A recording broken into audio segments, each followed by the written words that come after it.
ವಿವಿಧ ಇಲಾಖೆಯಲ್ಲಿ ಖಾಲಿ ಇರುವ 72,000 ಹುದ್ದೆಗಳ ನೇಮಕಾತಿಗೆ ಸರ್ಕಾರ ಚಿಂತನೆ.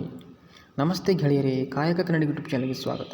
ರಾಜ್ಯ ಸರ್ಕಾರ ಉದ್ಯೋಗ ನಿರೀಕ್ಷೆಯಲ್ಲಿರುವ ಯುವ ಜನತೆಗೆ ಕರ್ನಾಟಕ ಸರ್ಕಾರ ಭರ್ಜರಿ ಸಿಹಿ ಸುದ್ದಿ ನೀಡಿದೆ.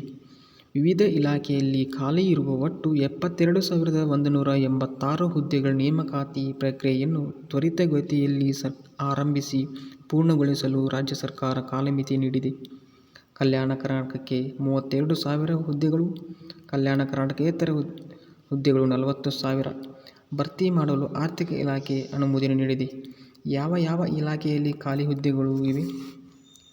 ಕೃಷಿ ಮತ್ತು ಪಶುಸಂಗೋಪನಾ ಇಲಾಖೆ, ಗ್ರಾಮೀಣ ಮತ್ತು ಅಭಿವೃದ್ಧಿ ಪಂಚಾಯತ್, ತೋಟಗಾರಿಕೆ ಇಲಾಖೆ, ರೇಷ್ಮೆ ಇಲಾಖೆ, ಮೀನುಗಾರಿಕೆ ಇಲಾಖೆ, ಸಮಾಜ ಕಲ್ಯಾಣ ಇಲಾಖೆ, ಜಲಸಂಪನ್ಮೂಲ ಇಲಾಖೆ, ಕಾರ್ಮಿಕ ಇಲಾಖೆ, ಅರಣ್ಯ ಇಲಾಖೆ, ಶಾಲಾ ಶಿಕ್ಷಣ ಮತ್ತು ಸಾಕ್ಷರತೆ ಇಲಾಖೆ, ಆರೋಗ್ಯ ಕುಟುಂಬ ಕಲ್ಯಾಣ ಇಲಾಖೆ, ಉನ್ನತ ಶಿಕ್ಷಣ, ಒಳಾಡಳಿತ, ಆರೋಗ್ಯ ಮತ್ತು ಕುಟುಂಬ ಕಲ್ಯಾಣ ಇಲಾಖೆ, ಪ್ರವಾಸೋದ್ಯಮ ಇಲಾಖೆ, ಸಾರಿಗೆ ಇಲಾಖೆ, ನಗರಾಭಿವೃದ್ಧಿ ಇಲಾಖೆ ಹೀಗೆ ಹಲವಾರು ವಿವಿಧ ಇಲಾಖೆಯಲ್ಲಿ ಖಾಲಿ ಇರುವ ಹುದ್ದೆಗಳನ್ನು ರಾಜ್ಯ ಸರ್ಕಾರ ಅತಿ ಶೀಘ್ರದಲ್ಲೇ ನೇಮಕಾತಿ ಮಾಡಿಕೊಳ್ಳಲು ತಿಳಿಸಿದೆ. ಇಂತಹ ಮಾಹಿತಿಗಾಗಿ ಕಾಯಕ ಕನ್ನಡ ಯೂಟ್ಯೂಬ್ ಚಾನಲ್ ಲೈಕ್ ಮಾಡಿರಿ, ಶೇರ್ ಮಾಡಿರಿ, ಸಬ್ಸ್ಕ್ರೈಬ್ ಮಾಡಿರಿ ಅಂತ ಹೇಳ್ತಾ ಧನ್ಯವಾದಗಳು.